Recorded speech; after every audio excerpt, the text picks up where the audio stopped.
नमस्कार। हमारे साथ हैं संतोष पाठक जी। स्वागत और अभिनंदन। बहुत बहुत धन्यवाद शिव जी। बिहार की राजनीति बहुत ज्यादा दिलचस्प हो गई है। और दिलचस्प कैसे हो गई है कि कुछ महीनों पहले तक जिस नेता की विदाई की गाथाएं गाई जा रही थी, जिस नेता के रिटायरमेंट की बात कही जा रही थी, जिस नेता के मार्गदर्शक मंडल में बैठे जाने की बात कही जा रही थी, उससे कई हजार किलोमीटर दूर विदेश की धरती पर बैठे प्रधानमंत्री नरेंद्र मोदी की भी नींदें उड़ गई हैं। मोदी और शाह को समझ में नहीं आ रहा कि क्या हो रहा है। और बड़ा दिलचस्प शिव जी ये हो गया है बिहार में कि चिराग पासवान, उपेंद्र कुशवाहा और जीतन राम मांझी को भी समझ में आ गया कि भैया नीतीश कुमार ने वो खेल कर दिया जिस खेल का अब उनके पास कोई तोड़ नहीं है। और इसके बाद ये तीनों नेता हैरान परेशान तो है, लेकिन शाह ने लड़ झगड़ कर, नीतीश कुमार से लड़ झगड़ कर जो उनका एक महत्वपूर्ण मंत्रालय अपने नेता को दिलवा दिया, उस नेता को भी समझ में नहीं आ रहा कि भैया जब डीजीपी मेरी नहीं सुनेगा, एसएसपी मेरी नहीं सुनेगा, एसपी मेरी नहीं सुनेगा, डिप्टी एसपी मेरी सुनेगा नहीं, तो गृह मंत्रालय क्या मुझे झुंझुना बजाने के लिए दे दिया है? ये एक बड़ा सवाल है कि नीतीश ने किस तरह से बड़ी साफ गोई से भारतीय जनता पार्टी को ठेंगा दिखा दिया। आगे आने वाले दिनों में क्या होगा, और कहा तो यहां तक जा रहा है कि नीतीश अगले 10 दिनों में कुछ ऐसा बड़ा खेला कर सकते हैं जिसके बाद तमाम किंतु परंतु की संभावनाएं खत्म हो जाएगी। तो उससे जुड़े तथ्यों को एक एक करके मैं आपके सामने, हम दोनों लोग इस स्टोरी में आपके सामने रखेंगे, और उसके बाद आप कमेंट करके बताइएगा कि आप कितने सहमत हैं हमारी बात से और कितने असहमत हैं हमारी बात से। और हमेशा की तरह शानदार तरीके से शुरुआत शिव जी करेंगे। जी शिव जी। आपको बता दें कि मैं उदाहरण के तौर पर आपको मध्य प्रदेश ले चलता हूं। मध्य प्रदेश के मुख्यमंत्री थे शिवराज सिंह चौहान। मोदी शाह को लगा कि मैं अपने खासम खास नरोत्तम मिश्रा को गृह मंत्रालय दे दूं तो शायद हमारी पकड़ बढ़ जाएगी, और गृह मंत्रालय देने के बाद हम मध्य प्रदेश की आपराधिक राजनीतिक और उस सब पर एक पकड़ बनाएंगे।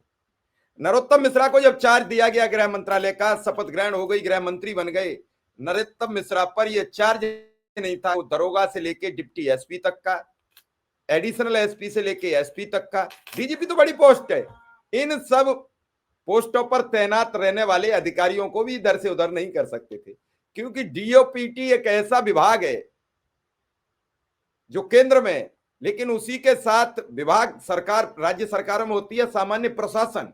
सामान्य प्रशासन का विभाग ही ट्रांसफर पोस्टिंग का जरिया होता है, जो नीतीश कुमार के पास है। तो भैया प्रशासनिक गालियां तो खाओ आप सम्राट चौधरी, अपराध नहीं रुक रहा है और हम अधिकारी अब बदलेंगे नहीं। अब आया है आमने सामने पूरा खेल।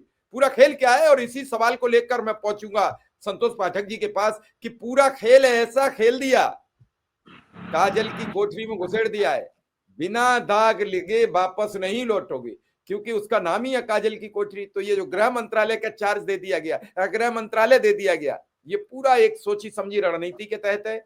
नीतीश कुमार ने सामान्य प्रशासन और नियुक्ति विभाग अपने पास रखकर यह साबित कर दिया कि बेटा ट्रांसफर किसी का नहीं कर पाओगे, मेरे से अप्रूवल आएगा, सहमति होगी, तभी जाएगा ट्रांसफर। तो नहीं, और बड़ा जिस पूरे खेल में जितने उलझ गई है भाजपा, वो उसके लिए गर्म दूध हो गया है। पिएंगे तो आंतें जल जाएंगी, उगलेंगे तो लोग कहेंगे दूध पलट दिया। संतोष जी। देखिए शिव जी, बिल्कुल आपने सही कहा। और एक बात मैं दर्शकों को बता दूं कि बिहार में नीतीश कुमार जब से मुख्यमंत्री बने, चाहे वो बीजेपी के साथ रहे हो, चाहे वो राष्ट्रीय जनता दल के साथ रहे हो, दो विभाग उन्होंने कभी नहीं छोड़ा। बड़ा दिलचस्प तरीके से बता दूं, एक तो गृह मंत्रालय और एक सूचना एवं जनसंपर्क विभाग। सूचना एवं जनसंपर्क विभाग जो विज्ञापन देता है, किसको? अखबारों को, टीवी चैनलों को, मैगजीन्स को। सूचना एवं जनसंपर्क विभाग जो पूरे राज्य में पोस्टर बैनर लगाता है, वो विभाग नीतीश कुमार ने कभी नहीं छोड़ा। गृह मंत्रालय कभी नहीं छोड़ा। इस बार जो सूचना एवं जनसंपर्क विभाग है, विजय चौधरी जो कि जेडीयू से है, उनको दिया गया। और उसके बाद गृह मंत्रालय बीजेपी ने लड़ झगड़ कर तो ले लिया, लेकिन बीजेपी ने कैसे लिया मुझे समझ में नहीं आ रहा। महाराष्ट्र के नेता बातचीत में हावी थे, महाराष्ट्र के नेताओं को समझ क्यों नहीं आया, ये मेरी समझ में नहीं आ रहा। इस देश में जो पुलिस व्यवस्था है, मैं आम दर्शकों के लिए बता दूं, दो तरह की पुलिस व्यवस्था होती है। एक तो डीजीपी वाली पुलिस व्यवस्था होती है, एक जो पुलिस व्यवस्था होती है पुलिस कमिश्नरेट वाली होती है। महाराष्ट्र में डीजीपी तो है, लेकिन महाराष्ट्र में पुलिस कमिश्नरेट वाली व्यवस्था है, यानी मुंबई पुलिस कमिश्नर है, पुणे पुलिस कमिश्नर है, बड़े बड़े शहरों के पुलिस कमिश्नर है। इसलिए महाराष्ट्र के गृह मंत्री का नाम आप सुनते होंगे। महाराष्ट्र के गृह मंत्री की खबरें लगातार आती रहती है कि महाराष्ट्र के गृह मंत्री ने ये कहा, महाराष्ट्र के गृह मंत्री ने ये किया। लेकिन किसी ने उत्तर प्रदेश के गृह मंत्री का नाम सुना है कभी? किसी ने बिहार के गृह मंत्री का नाम सुना है कभी? क्योंकि उत्तर प्रदेश और बिहार, उत्तर प्रदेश के कुछ जिलों में कमिश्नरेट की व्यवस्था हो गई है, जैसे लखनऊ में हो गई, वाराणसी में हो गई, गाजियाबाद में हो गई। लेकिन पूरे उत्तर प्रदेश में प्रशासन के तौर पर देखा जाए तो वहां पर अभी भी डीजीपी की व्यवस्था है। बिहार में डीजीपी की व्यवस्था है, कमिश्नरेट की व्यवस्था नहीं है। और डीजीपी की व्यवस्था में क्या होती है, ये दर्शकों को बता देता हूं कि वहां पर लॉ एंड ऑर्डर का जो मेन कंट्रोलिंग अथॉरिटी होती है वो आईपीएस अधिकारी नहीं होते हैं शिव जी। जहां भी डीजीपी की व्यवस्था होती है वहां आईपीएस अधिकारी लॉ एंड ऑर्डर के कंट्रोलिंग अथॉरिटी नहीं होते हैं। वहां पुलिस को, चाहे पुलिस का कितना भी बड़ा अधिकारी हो, अगर उसको लाठियां मारनी है घुटने से ऊपर, मैं दोबारा बता देता हूं, एक पुलिस वाला इमरजेंसी की स्थिति में घुटने से नीचे लाठी मार सकता है। घुटने से ऊपर लाठी मारने के लिए, या लाठी चार्ज का आदेश देने के लिए, या शूट एंड साइट का ऑर्डर देने के लिए, गोली चलाने का ऑर्डर देने के लिए, उस व्यवस्था में उसे एसडीएम से ही परमिशन लेनी होती है। और एसडीएम का मतलब होता है कि डिस्ट्रिक्ट मजिस्ट्रेट ये तय करता है कि जिले का एसपी, जिले का एसएसपी कैसे लॉ एंड ऑर्डर को कंट्रोल करेगा। इस बात को गौर से सुनिएगा। लेकिन जहां कमिश्नरेट की व्यवस्था होती है, जहां कमिश्नर प्रभावी होते हैं, वहां आईएएस अफसर की भूमिका नगण्य हो जाती है, आईपीएस अधिकारी की भूमिका सुप्रीम हो जाती है। और वहां वो तय करता है कि लॉ एंड ऑर्डर को कैसे मेंटेन किया जाए। अब बिहार में चूंकि मैंने कहा कि डीजीपी सिस्टम है, कमिश्नरेट की व्यवस्था नहीं है, तो बिहार में ये आईएएस अधिकारी को कंट्रोल कौन करता है, डीएम को कंट्रोल कौन करता है? दो चीजें, आईएएस अधिकारी और आईपीएस अधिकारी। मैं दोनों को बता देता हूं। सामान्य प्रशासन विभाग, किसी ने गौर नहीं किया होगा, बिहार सरकार ने जो ऑफिशियल प्रेस रिलीज जारी किया जिसमें मंत्रालयों के विभागों का जो बंटवारा था, उसमें नीतीश कुमार के नाम के आगे पहला जो मंत्रालय था शिव जी, अब मैं दर्शकों से कहूंगा जाके गौर कर ले, पहला मंत्रालय था सामान्य प्रशासन। सामान्य प्रशासन ही ट्रांसफर पोस्टिंग करता है, सामान्य प्रशासन ही आईएएस आईपीएस की पोस्टिंग करता है। दूसरा, मंत्रिमंडल सचिवालय। अब गृह मंत्री सम्राट चौधरी हो गए तो डीजीपी तैनात नहीं कर सकते हैं शिव जी। वो डीजीपी जो है वो मंत्रिमंडल सचिवालय तय करेगा, यानी डीजीपी मंत्रिमंडल सचिवालय तय करेगा, यानी नीतीश कुमार तय करेंगे। अब डीजीपी अगर नीतीश कुमार बनाएंगे, डीजीपी अगर मंत्रिमंडल सचिवालय बनाएगा, तो सम्राट चौधरी की क्यों सुनेंगे? तीसरा विभाग जो नीतीश कुमार ने अपने पास रखा, निगरानी, जो विजिलेंस वाली विभाग कही जाती है, तो जाहिर सी बात है कि तमाम मंत्रियों की निगरानी होगी, तमाम नेताओं की भी निगरानी होगी। चौथा विभाग रखा निर्वाचन, जो चुनाव वाला है। और इसके अलावा जो कोई विभाग किसी मंत्री के पास नहीं बचे, नहीं दिए गए, वो नीतीश कुमार को दिया गया। तो अब ये देखिए कि डीजीपी की नियुक्ति नीतीश कुमार करेंगे, पुलिस के आला अधिकारियों की नियुक्ति नीतीश कुमार करेंगे, एलओ यानी लॉ एंड ऑर्डर संभालने वाले जो वरिष्ठ अधिकारी होंगे उनकी नियुक्ति नीतीश कुमार करेंगे, मुख्यालय के जो वरिष्ठ अधिकारी होंगे डीजीपी के अलावा उनकी नियुक्ति जो है वो नीतीश कुमार करेंगे, जिलों के पुलिस कप्तान की नियुक्ति जो है वो नीतीश कुमार करेंगे। और यहां तक जाने के बाद व्यवहारिक परिस्थितियां ये होगी कि जिलों के डिप्टी एसपी की नियुक्ति भी नीतीश कुमार करेंगे। लेकिन लेकिन जब भी कहीं अपराध होगा, जब भी कहीं हत्या होगी, जब भी कहीं अपहरण होगा, जब भी कहीं भयानक अपराध होगा, तो खबर में क्या आएगा? जिम्मेदार कौन? अमित शाह द्वारा बनाए गए बिहार के गृह मंत्री सम्राट चौधरी। और सम्राट चौधरी की हैसियत क्या है?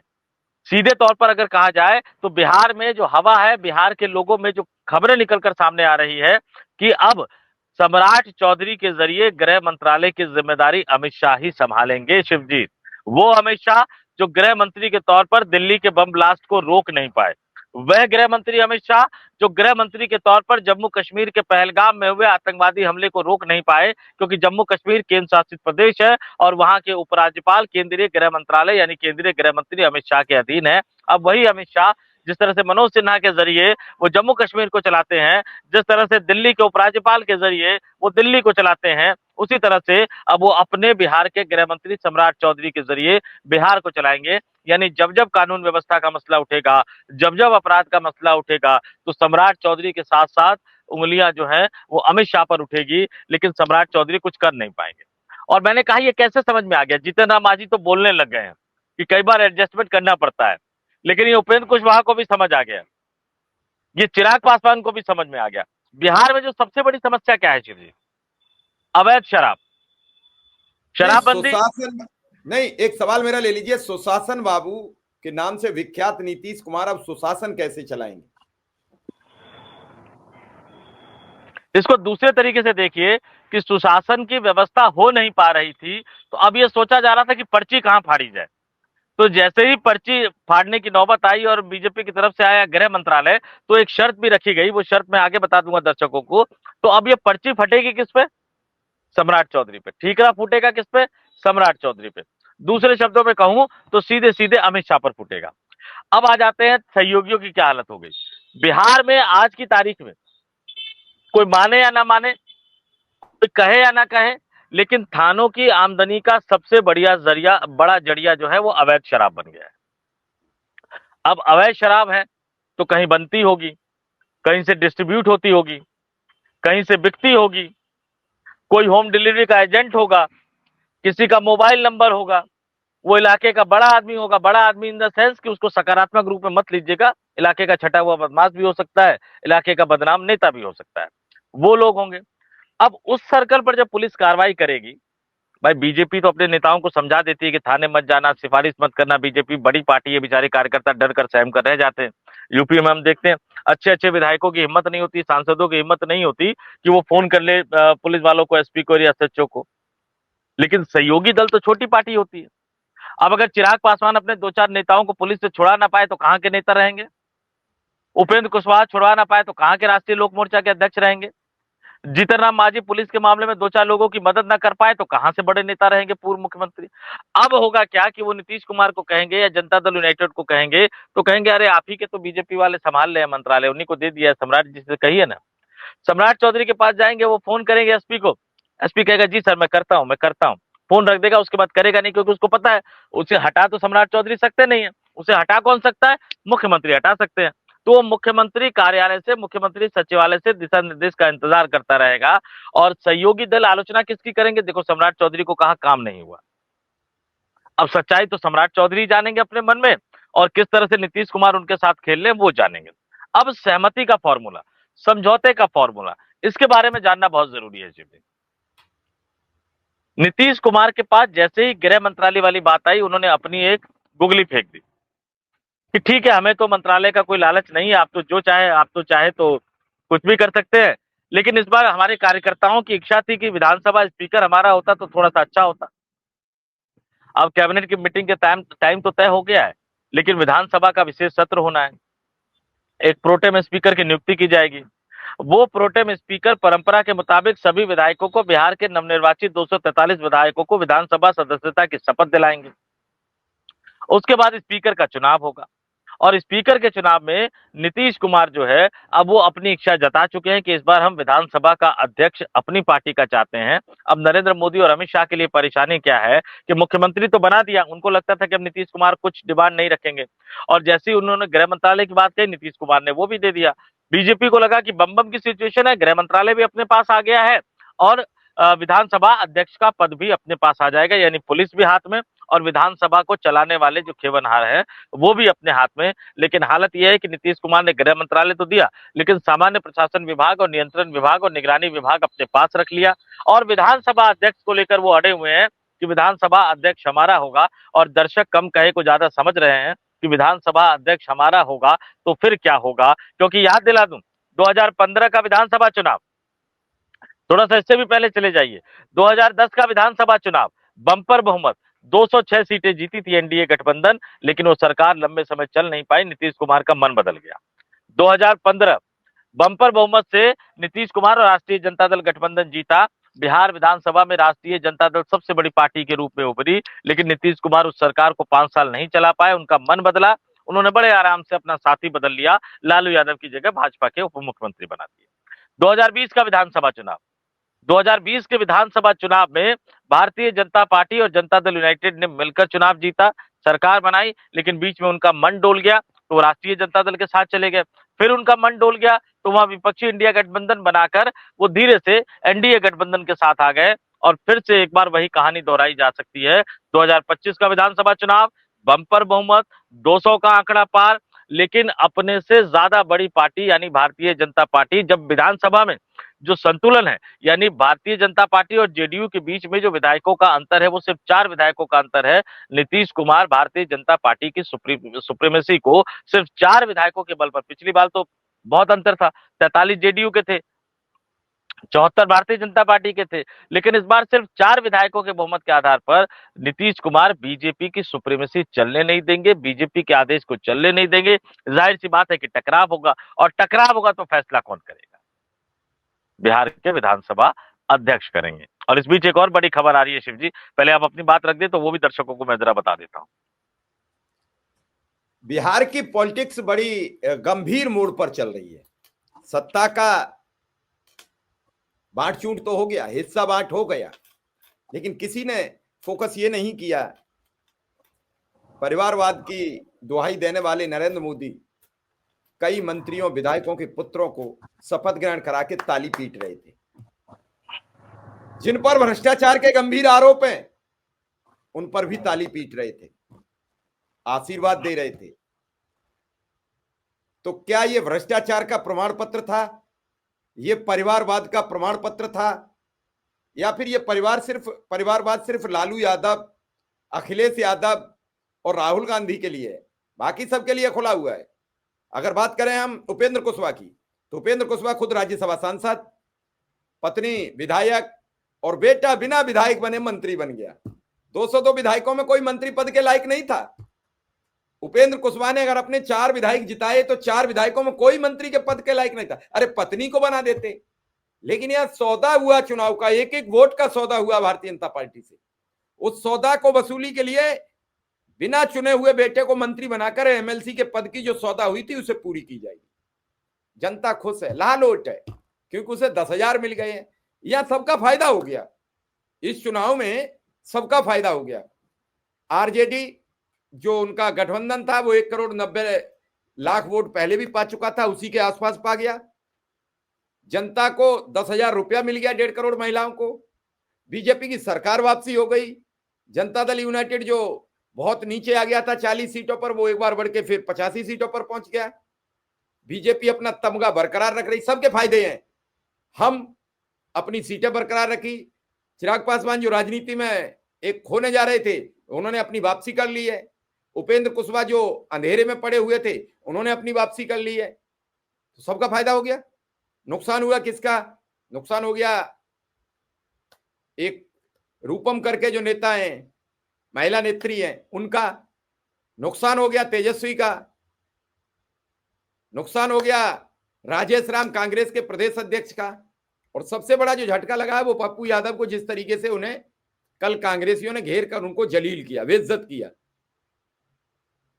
और सबसे बड़ा नुकसान हुआ वो हुआ वोटर का, और उस युवा का जो रोजगार की राह देख रहा था, वो खाली हाथ रह गया। तो संतोष जी, क्या इस सबसे बिहार की पॉलिटिक्स पर, युवाओं के मन पर अब कोई छाप बची? देखिए शिव जी, हमें 3-4 चीजें समझनी होगी, और वो 3-4 चीजें क्या समझनी होगी, ध्यान से सुनिएगा। उपेंद्र कुशवाहा से जब पूछा गया कि आपने अपने विधायकों को मंत्री नहीं बनाया, अपने बेटे को मंत्री बना दिया, तो उन्होंने कहा कि हमारा पुराना एक्सपीरियंस ये रहा है कि बाहर वाले लोगों को मंत्री बनाते हैं तो पार्टी टूट जाती है। और आज इस शो में मैं आपके साथ बैठ के ये कह रहा हूं कि अगले 2 महीने बाद जब हम शो करेंगे तो उसका जिक्र करेंगे कि उपेंद्र कुशवाहा की पार्टी के विधायक टूट कर गए तो कहां गए। ध्यान रख लीजिएगा मेरी बात को। दर्शकों से भी मैं कहूंगा, कमेंट करके जरूर बताइए, जो बात उपेंद्र कुशवाहा ने कही, पार्टी उनकी इस बार भी नहीं बचने वाली है, क्योंकि जनता दल यूनाइटेड की समस्या दूसरी है। बड़े आराम से देखिएगा, 101 सीटों पर लड़ने वाली भारतीय जनता पार्टी 89, वोट मिला 20.1%। 101 सीट पर लड़ने वाली जनता दल यूनाइटेड 85, वोट मिला 19.3%, यानी 0.8% के लगभग, यानी लगभग जो है 0.25% के लगभग जो वोट प्रतिशत का अंतर है। जनता दल यूनाइटेड, नीतीश कुमार इसको पचाने को तैयार नहीं है। और मैं फिर बता देता हूं आपको, नीतीश कुमार अगले कुछ महीनों में बिहार के विधानसभा में अपने आप को सिंगल लार्जेस्ट पार्टी बनाना चाहेंगे। तो वो सिंगल लार्जेस्ट पार्टी बनेगी कैसे, जरा वो भी बता देता हूं। कांग्रेस पार्टी 6 विधायक जीते हैं, ध्यान दीजिएगा इस पार्टी पे। कांग्रेस पार्टी 6 विधायक जीते हैं, सीपीआई माले के 2 जीते हैं, जिनकी जाने की संभावना फिलहाल बहुत कम है। सीपीएम के 1 जीते हैं। आईआईपी इकलौते जीते हैं, उनके जाने की संभावना बहुत ज्यादा है।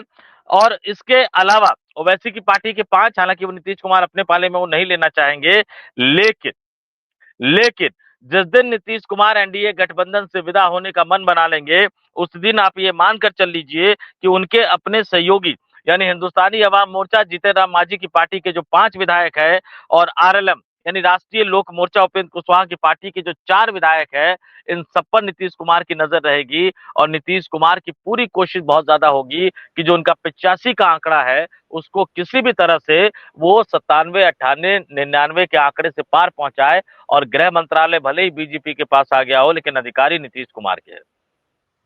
ध्यान दीजिएगा, बिहार विधानसभा चुनाव के दौरान 14 नवंबर को जब गिनती हो रही थी, भारतीय जनता पार्टी की टैली एक बार 94-95 पर पहुंच गई थी। लेकिन अचानक उन सभी सीटों पर जिस पर कांटे की टक्कर चल रही थी, 2020 के विधानसभा चुनाव में बीजेपी के उम्मीदवार जीते थे, एनडीए के उम्मीदवार जीते थे, लेकिन 2025 के विधानसभा चुनाव में जिन जिन सीटों पर कांटे की टक्कर चल रही थी, उन पर बीजेपी के उम्मीदवारों की हार हुई। क्या यह अकारण हो गया? क्या यह अचानक हो गया? ये अपने आप में जानने वाली बहुत दिलचस्प बात है। तो समझ लीजिए कि प्रधानमंत्री विदेश में भी चैन से नहीं रह पा रहे हैं। वैसे भी विदेश वो बड़ी मुश्किल से जाने का मौका मिलता है, क्योंकि जहां जहां वो यात्रा का प्रोग्राम बना लेते हैं, डोनाल्ड ट्रंप जाने लगते हैं। अब बेचारे अमेरिका के दौरे पर नहीं जा पाए नरेंद्र मोदी, फिर उसके बाद संयुक्त राष्ट्र संघ के जो एनुअल जो मीटिंग होती है उसमें नहीं जा पाए कि ट्रंप मिल जाएंगे। फिर आसियान के समिट में जाने का मन बनाया तो पता लगा डोनाल्ड ट्रंप आने वाले हैं, तो वहां भी नरेंद्र मोदी नहीं गए। अब दक्षिण अफ्रीका में G20 का शिखर सम्मेलन हो रहा है, जैसे ही उनको पता लगा कि भाई अमेरिका ने बहिष्कार कर रखा है, डोनाल्ड ट्रंप वहां जाएंगे नहीं, तो तुरंत वहां का कार्यक्रम बना लिया। लेकिन दक्षिण अफ्रीका में जाकर भी बिहार के मुख्यमंत्री नीतीश कुमार उनको चैन से रहने नहीं दे रहे हैं। और एक खबर और बड़ी चर्चा में है कि नीतीश कुमार के शपथ ग्रहण समारोह में अमित शाह ने एक मुख्यमंत्री से उनका हालचाल पूछ लिया, और कुछ ऐसे अंदाज में पूछ लिया जिससे विदाई की कई तरह की खबरें निकलकर सामने आ रही है। तो हम कोशिश करेंगे कि आने वाले समय में जो वीडियो करे उसमें कुछ जानकारी और अपने दर्शकों के सामने रख सके, आज नहीं तो कल। जी शिव जी। चलिए, आपने बड़ी महत्वपूर्ण जानकारी दी है और दर्शकों को समझना चाहिए कि बिहार में आखिर क्या खेल हो रहा है। खेल होगा या खेला, किसकी किस्मत में और कब लगेगा मेला, 5 साल तक तो इंतजार करना पड़ेगा। 5 साल बाद ही तय होगा। इसी सरकार के जरिए आपको रहना होगा। वो बात अलहदा है कि नीतीश कुमार का मन पसीज जाए और उनका आंकड़ा 100 से पहले चले जाए, जो संतोष पाठक जी कह रहे थे। और उसके लिए आज चर्चा भी है। मैं 2-3 जगह आज सोशल मीडिया पर, एक्स पर पोस्ट देख रहा था कि 4 विधायक उपेंद्र कुशवाहा के, 1 विधायक बहुजन समाज पार्टी का और आईपी पार्टी के गुप्ता जी, यानी 6 हो गए। तो 85 और 6 91 हो जाते हैं। और 5 विधायक में से 4 AIMIM के, तो ये 95 का संख्या तो आ चुकी है। और कहीं उन्होंने जीतन राम मांझी को समझा लिया तो ये आंकड़ा 100 हो जाएगा। और 100 होने के बाद 35 बचे इंडिया गठबंधन के। तो नीतीश कुमार के पास फिर गेंद उनके पाले में रहेगी कि वो जब चाहें तब सत्ता का लाभ, जिधर से चाहें कि मुख्यमंत्री नीतीश कुमार रहेंगे, फिर बदलेंगे तो सिर्फ और सिर्फ डिप्टी CM। और इस बार लालू प्रसाद की पार्टी इतना बड़ा सौदा करने में अग्रसर नहीं होगी कि वो मुख्यमंत्री पद का सौदा करे। उन्हें तो गृह मंत्रालय भी ना दो तब भी चलेगा, सूचना मंत्रालय दो तब भी चलेगा, उन्हें कोई मंत्रालय मत दो, केवल डिप्टी CM बना दो, वो उसी में खुश हो जाएंगे। तो एक बार फिर बदलता परिप्रेक्ष्य दिखेगा। और अगर AIMIM के 4 विधायक नीतीश की पार्टी में सम्मिलित हो जाते हैं तो फिर ओवैसी के पास कुछ अगले चुनाव में जाने के लिए नहीं बचेगा, क्योंकि ओवैसी अपनी पार्टी को नहीं बचा पाएंगे। क्योंकि बसपा के साथ जो हुआ लगातार, उसी के वजह से बसपा आज यहां पहुंची है। जब आपके जीते हुए विधायक आपके पास नहीं रोक पाते हो, इसका खामियाजा बड़ा कांग्रेस ने उठाया है। मध्य प्रदेश में जाने के बाद कांग्रेस उबर नहीं पाई है। राजस्थान में गड़बड़ होते होते बची थी। और अभी भी कांग्रेस के लिए कर्नाटक कोई मुफीद राज्य नहीं है। लेकिन फिर हम यही कहेंगे कि बिहार की सरकार तो बन गई है, लेकिन सरकार कब तक चलेगी, किसके साथ चलेगी, ये कह देना आज भी वही यक्ष प्रश्न है जो पहले दिन था। तो फिलहाल संतोष जी, आपका बहुत बहुत आभार, बहुत बहुत धन्यवाद। शिव जी बस एक अंतिम कमेंट जोड़ दूंगा मैं। मेरी जानकारी यह है कि असदुद्दीन ओवैसी की पार्टी टूटेगी तो नीतीश कुमार को सिर्फ अपनी पार्टी को ही नंबर 1 नहीं बनाना है, बल्कि राष्ट्रीय जनता दल को भी थोड़ा सा मजबूत बना के रखना है ताकि बीजेपी कंट्रोल में रहे। तो ओवैसी की पार्टी जब भी टूटेगी वो राष्ट्रीय जनता दल के अंदर जाएगी, लेकिन उनके पास जो बाकी विधायक, जो आपने जीतन राम मांझी का जिक्र कर दिया, वो ओवैसी की पार्टी की कमी जो है वो उपेंद्र कुशवाहा की पार्टी के विधायक कर देंगे, जिनको टूटने से बचाने के लिए एक अजीब सा तर्क देके, जिसको बिहार में कहा जाता है थेट्रोलॉजी, वो थेट्रोलॉजी वाला तर्क देके उपेंद्र कुशवाहा ने कहा कि विधायक को बनाएंगे तो पार्टी टूट जाएगी। अरे भैया, ऐसे लोगों को टिकट दे के विधायक बनाते क्यों? तो बाकी बिहार की जनता मालिक है, उसमें कुछ कह नहीं सकते। तो बहुत बहुत धन्यवाद, नमस्कार, आभार। धन्यवाद आपका।